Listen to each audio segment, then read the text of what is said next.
वैसे तो मैं भिवंडी शहर अक्सर शुएब गुड्डू जो हमारे बड़े भाई हैं, इस्माइल भाई, उनके कहने पे अक्सर यहाँ पर आता रहता हूँ। लेकिन इस बार जो है बुलाने का मकसद एक ख़ास है, क्योंकि भिवंडी लोकसभा में चुनाव है और जिस तरीके से भिवंडी लोकसभा की हालत है, तो शुएब गुड्डू भाई ने मुझे बोला कि आज भिवंडी लोकसभा को हर एक व्यक्ति की ज़रूरत है जो इस देश को बचाने में एक कारगर भूमिका अदा करता है, चाहे वो कोई भी हो। आज इंडिया अलायंस ने यहाँ पर एक प्रतिनिधि को उतारा, एक कैंडिडेट को उतारा है जिनका नाम है बालिया मामा। आप सभी लोगों को पता है कि यहाँ पर शिवसेना उद्धव ठाकरे, एनसीपी शरद पवार, समाजवादी पार्टी अबू हाशिम जी और तमाम जो इंडिया अलायंस के जो लोग हैं, इंडिया अलायंस की जो पार्टियां, उन सब ने मिलकर यहाँ पर एक कैंडिडेट को उतारा जिनका नाम है बालिया मामा।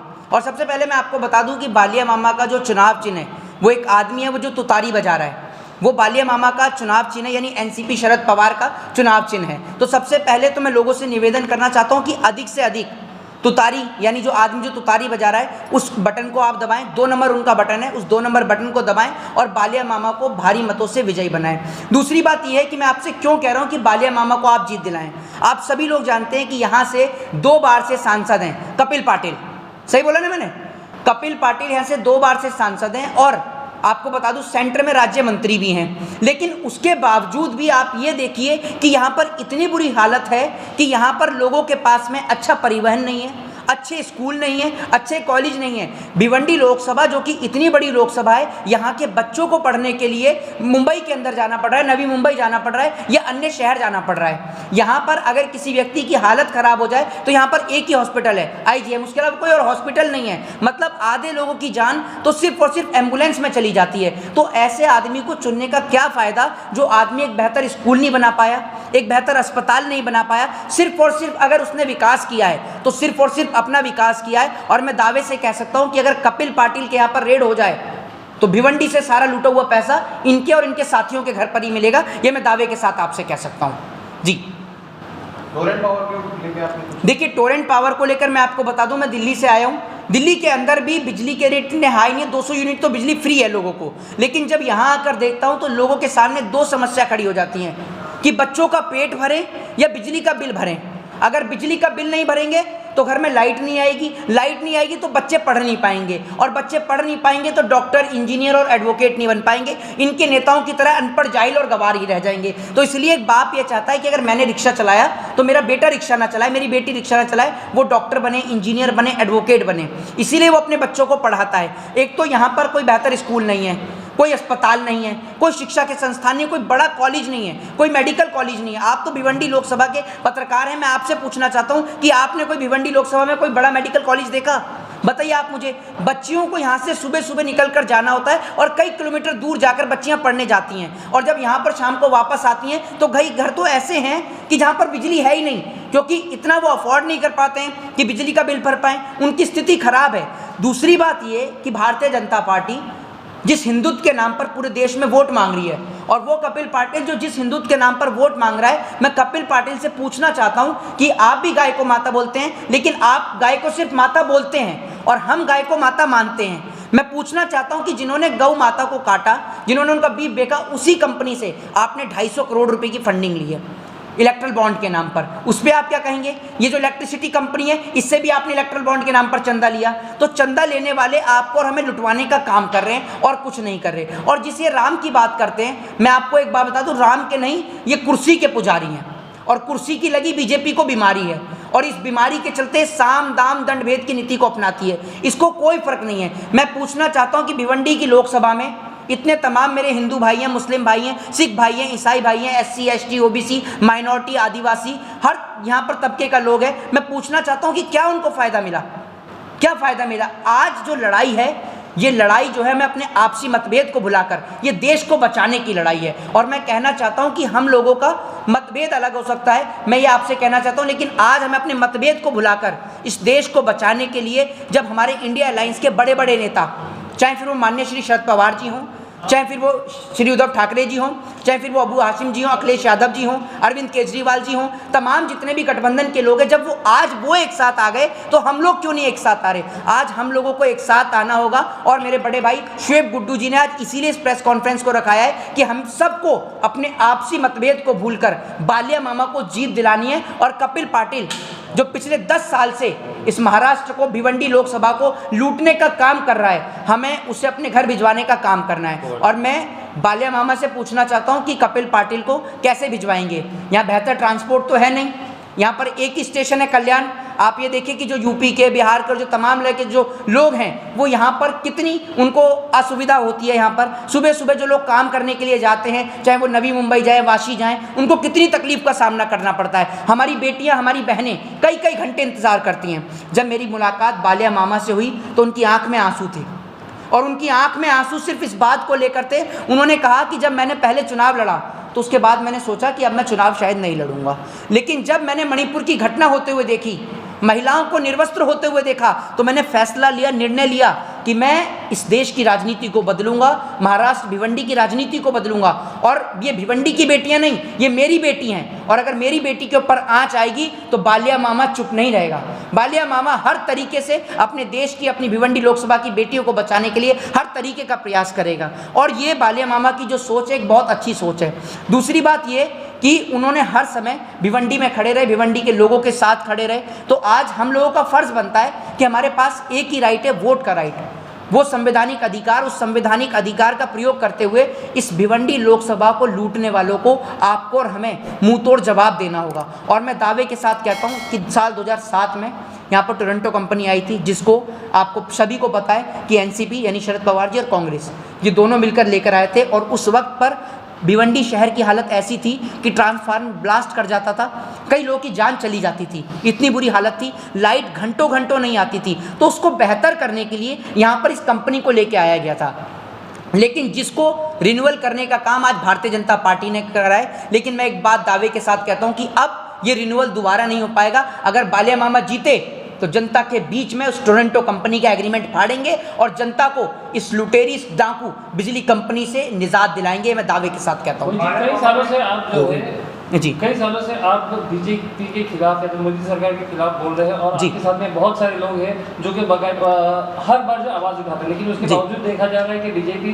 पार्टी हर चुनाव जीतते जा रही है। तो इसके पीछे आपको क्या लग रहा है कि आपका पॉइंट ऑफ व्यू क्या है? क्या वाकई में बीजेपी जो है ईवीएम है क्या, तो फिर किसी और तरह की चीटिंग वगैरह करती है क्या? देखिए, ये बात तो मैं आपको बता दूं कि इस बात में तो नो डाउट, और ये सवाल तो कोई वाजिब था ही नहीं। मैं आपको बता दूं, सीधे तौर पर पूरे देश ने देखा, पूरे देश का वर्ल्ड ने इस बात को देखा कि भारतीय जनता पार्टी की औकात एक छोटा सा मेयर का चुनाव जीतने की नहीं थी। जिस तरीके से चंडीगढ़ मेयर के चुनाव में भारतीय जनता पार्टी धांधली कर जीती, पूरे देश ने देखा।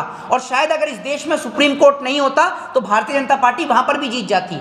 तो पूरे देश ने देखा कि जो पार्टी एक छोटा सा मेयर का चुनाव बिना बेईमानी के नहीं जीत सकती, वो पार्टी लोकसभा का चुनाव यानी मेंबर लेजिस्लेटिव असेंबली, एमपी का, मेंबर ऑफ पार्लियामेंट का चुनाव, मेंबर ऑफ पार्लियामेंट का चुनाव कैसे जीतेगी? मैं कह रहा हूं ये एमएलए का चुनाव नहीं जीत सकती, ग्राम पंचायत, एक सरपंच का चुनाव नहीं जीत सकती भारतीय जनता पार्टी। इतनी बुरी इनकी हालत है, ये बिना बेईमानी के कहीं नहीं जीत सकते। दूसरी बात, हमें इस बात को लेकर शर्म आती है कि हमारे प्रधानमंत्री हर जगह झूठ बोलने का काम करते हैं, हमारे देश की जनता के साथ झूठ बोलकर खिलवाड़ करने का काम करते हैं, लोगों को लड़ाने का काम करते हैं। लेकिन एक सबसे बड़ी पहल आज आपको ये देखने को मिल रही है कि मोहित शर्मा और शुएब गुड्डू एक साथ बैठे हैं। ये हमारे देश की एकता है, हमारे देश का प्रेम है, हमारे देश का भाईचारा है, जिस भाईचारे को हमें बरकरार रखना है। और मैं उन तमाम इंडिया अलायंस के लोगों से निवेदन करूंगा, हाथ जोड़कर प्रार्थना करूंगा, चाहे वो शिवसेना उद्धव ठाकरे हो, चाहे फिर वो समाजवादी पार्टी हो, चाहे फिर वो आम आदमी पार्टी हो, हम सबको एक साथ मिलकर एक मंच पर आना होगा। हमें अपनी लड़ाई को, अपने झगड़े को, अपने मतभेद को भुलाना होगा, क्योंकि हमारा लक्ष्य सिर्फ एक है, भारत को बचाना, देश को बचाना। जिस तरीके से हमने अंग्रेजों से लड़ाई लड़ी, अंग्रेजों को भगाने के लिए हम सब एक हुए, हिंदू, मुस्लिम, सिख, ईसाई, दलित, सिख, आदिवासी सब एक हुए, तब हमने मिलके अंग्रेजों को भगाया। तो आज आप ये समझ लीजिए, ये भी एक लड़ाई इस देश को बचाने की लड़ाई है, जिस लड़ाई में आप सभी को बालिया मामा, शुएब गुड्डू के साथ में एक साथ आना होगा और एक साथ आकर इंडिया अलायंस को मजबूत करना होगा। अपने आपसी झगड़ों को भुला दीजिए, मतभेद बिल्कुल खत्म कर दीजिए और आप ये समझिए कि लड़ाई सिर्फ देश को बचाने की है, क्योंकि अगर देश बचेगा तो देश के अंदर चुनाव बचेंगे, देश के अंदर आप और हम बचेंगे। लेकिन अगर देश ही नहीं रहेगा तो आप और हम भी नहीं रहेंगे। जी, बालिया मामा ने एक इंटरव्यू देते हुए कहा था कि मैं अगर जीत कर आऊंगा तो मैं सबसे पहले टोरंटो हटाऊंगा। जी, पब्लिक का सवाल यह है कि वो इस टिकट को हासिल करने से पहले, एनसीपी में वापस आने से पहले वो शिंदे गुट में थे ऑलरेडी, जी। तब उन्होंने ये काम क्यों नहीं किया जब वो ऑलरेडी सरकार में थे? देखिए एक बात मैं आपको बता देता हूँ, बालिया मामा ने उस गुट को छोड़ा इसलिए क्योंकि वहाँ पर उनकी सुनी नहीं जा रही थी। बालिया मामा इस भिवंडी लोकसभा की जनता को इस टोरंटो कंपनी से निजात दिलाना चाहते थे।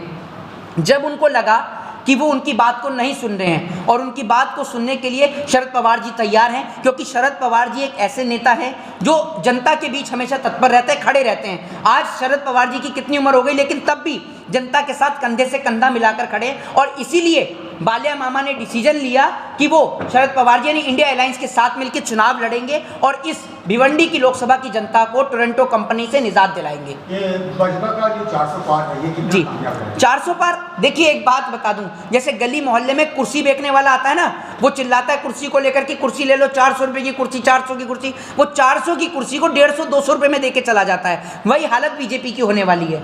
150 से 180 सीट पर ये सिमट के रह जाएगी और आप कहते हैं 400 सीट। मैं पूछना चाहता हूं कहां से लाओगे 400 सीट? जिस कश्मीर के नाम पर पूरे देश में वोट मांगा कि कश्मीर से धारा 370 हटा दी, कश्मीर में विकास हो गया, कश्मीर में हिंदू सुरक्षित हैं, तो कश्मीर से चुनाव क्यों नहीं लड़ रहे? भारतीय जनता पार्टी कश्मीर में आज चुनाव नहीं लड़ रही है, लेकिन ये बात इस देश की कोई भी गोदी मीडिया नहीं दिखाएगी, क्योंकि मीडिया को खरीदने का काम इस देश की सरकार ने किया है, पत्रकारिता को बेचने का काम इस देश की सरकार ने किया है। और आप सोचिए, अगर इतना ही विकास जम्मू कश्मीर में हुआ है तो नरेंद्र मोदी बनारस छोड़ के जम्मू कश्मीर से क्यों नहीं लड़ लेते, या कोई और कैंडिडेट क्यों नहीं लड़ रहा बीजेपी का? क्योंकि कश्मीर में कोई विकास नहीं हुआ, इस देश में कोई विकास नहीं हुआ। और मैं इस देश के तमाम हिंदू भाइयों से कहना चाहता हूं कि अगर अपनी बहन बेटियों की इज्जत और आबरू बचाना चाहते हो तो इंडिया अलायंस को वोट करो, वरना आपने देखा कि किस तरीके से कर्नाटक के अंदर प्रज्वला रमन्ना ने 2975 बेटियों के साथ यौन शोषण किया। इससे पहले भारतीय जनता पार्टी का एमएलए कुलदीप सिंह सेंगर ने इस देश की बेटी के साथ बलात्कार किया, और इससे पहले आप भारतीय जनता पार्टी के नेताओं को लोकसभा के अंदर पॉर्न वीडियो, विधानसभा में बैठकर पॉर्न वीडियो देखते हुए देख चुके हैं। तो इनकी सोच ऐसी है। फिर प्रधानमंत्री लकड़ी की नक्काशी को बोलते हैं लड़की की नक्काशी,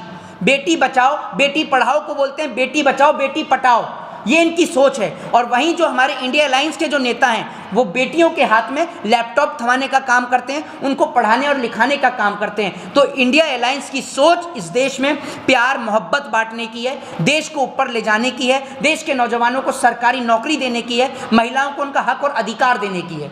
आप इतना बीजेपी के खिलाफ बोलते हो, कभी आपको धमकी मिले, कोई भी किसी भी तरह की कोई धमकी वगैरह आती है? देखिए, इस देश का संविधान मुझे बोलने की आज़ादी देता है और इस देश का संविधान आपको भी बोलने की आज़ादी देता है। तो हम और आप एक स्वतंत्र देश में रहते हैं, एक डेमोक्रेसी वाले देश में रहते हैं, डेमोक्रेटिक कंट्री में रहते हैं, तो आपको हमें बोलने की आज़ादी है। और इस हर दौर में वो आदमी बोलते हैं जो जिंदा रहते हैं, मुर्दे कभी बोला नहीं करते। और एक इंसान वही होता है जो सच को सच और गलत को गलत कहे। आज मेरे को नज़र आ रहा है कि मेरी हिंदू बेटी हो, हिंदू बहनें हों, चाहे मुस्लिम बहनें हों, सबके ऊपर अत्याचार हो रहा है। आप बिल्किस बानो को देख लीजिए, चाहे आप फिर इस देश के अंदर उन तमाम बेटियों को देख लीजिए, आप उत्तराखंड की घटना को देख लीजिए, हाथरस की घटना को देख लीजिए, देखिए ना आप कितनी घटनाओं को उठाकर देखिए आप। तो इस देश में आज कोई भी सुरक्षित नहीं है। और बलात्कार करने वाला अगर मुस्लिम हो तो बीजेपी सड़क पर उतरती है, लेकिन वही बलात्कार करने वाला अगर एनडीए का प्रत्याशी प्रज्वला रमन्ना हो, चाहे भारतीय जनता पार्टी का पूर्व एमएलए कुलदीप सिंह सेंगर हो, तो कोई नहीं बोलता। आज प्रज्वला रमन्ना ने हिंदू बेटियों के साथ दुष्कर्म किया,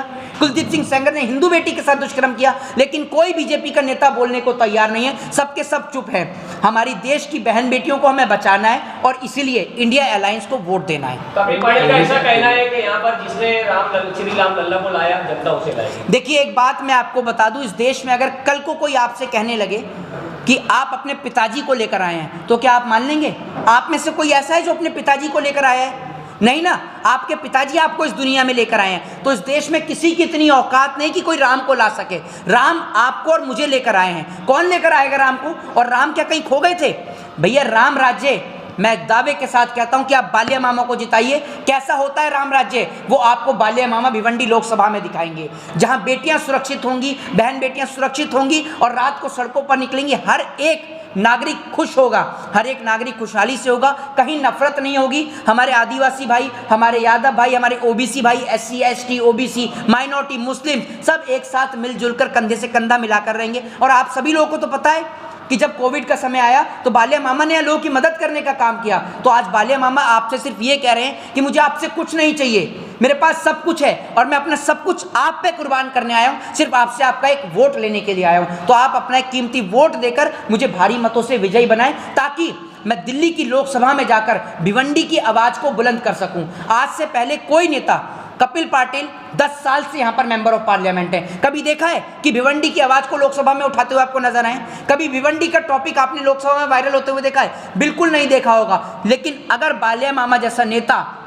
पार्लियामेंट के अंदर पहुंचेगा तो मैं आपको यह बता देना चाहता हूं कि बालिया मामा वो शेर है और इस शेर को बब्बर शेर बनाने का काम करेगी भिवंडी की जनता।